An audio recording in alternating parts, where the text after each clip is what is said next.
Tarcísio é o herdeiro dos conservadores bolsonaristas, mas ele não é um ultraconservador bolsonarista e ele está deixando isso claro. Mas ele tem uma responsabilidade grande, que é governar o estado mais poderoso do país. E essa responsabilidade é que faz dele um forte candidato à sucessão do Lula em disputa com outro forte candidato, que seria o Fernando Haddad, se a economia for bem.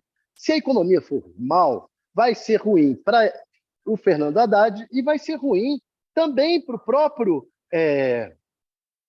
Tarcísio de Freitas, porque aí começam a emergir esses grupos lupens, esses grupos do entorno a políticos, como foi o bolsonarismo. E aí os radicais tomam conta. Num país de cabeça para baixo, os radicais que tomam conta. Num país que funciona direito, o que funciona é a sensatez.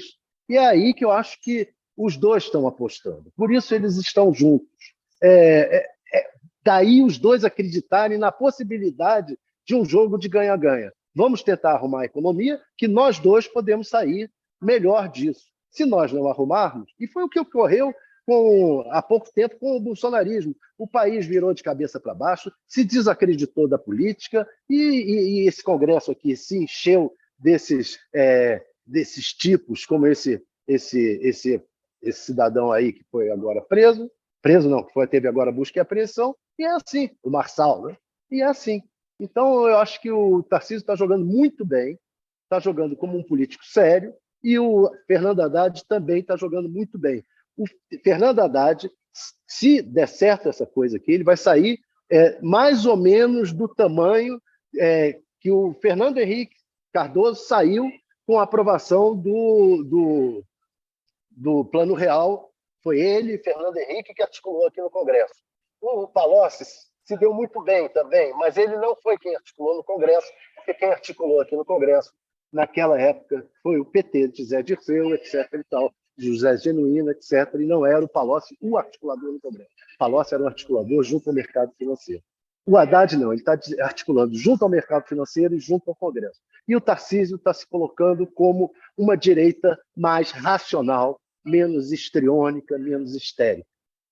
Thales, tão interessante isso que você falou agora, fazendo essa comparação com o Plano Real. A reforma tributária, ela tem mais peso do que o arcabouço fiscal? Vai ser o grande feito de Haddad até aí, se ela for aprovada?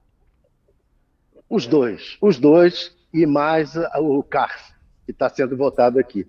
E esses projetos, que se forem aprovados, aí criam um arcabouço econômico capaz de alavancar a economia. Não é só ele que resolve a questão econômica. A questão econômica é muito mais complexa, tem a ver com a questão internacional, guerras internacionais, petróleo, uma série de coisas que agricultura, clima, tudo isso tem a ver com a questão econômica, mas é fundamental para a questão econômica que haja estabilidade, essas medidas apontam para isso. Olha, estamos num país estável. Se quiserem investir, se puderem e quiserem investir, dá para investir aqui. Essa é a questão que está sendo colocada na mesa e o Haddad sabe disso, e como o Fernando Henrique sabia, e como sabia o Palocci. Entendeu?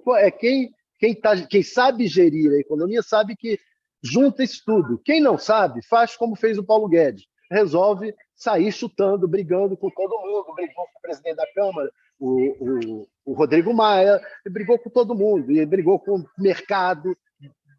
Ele tinha uma proposta que ele achava que era correta, liberal. Tudo bem, tem gente liberal que acha que o diálogo resolve. Tem gente que não é liberal, como o Haddad, que acha que também o diálogo resolve.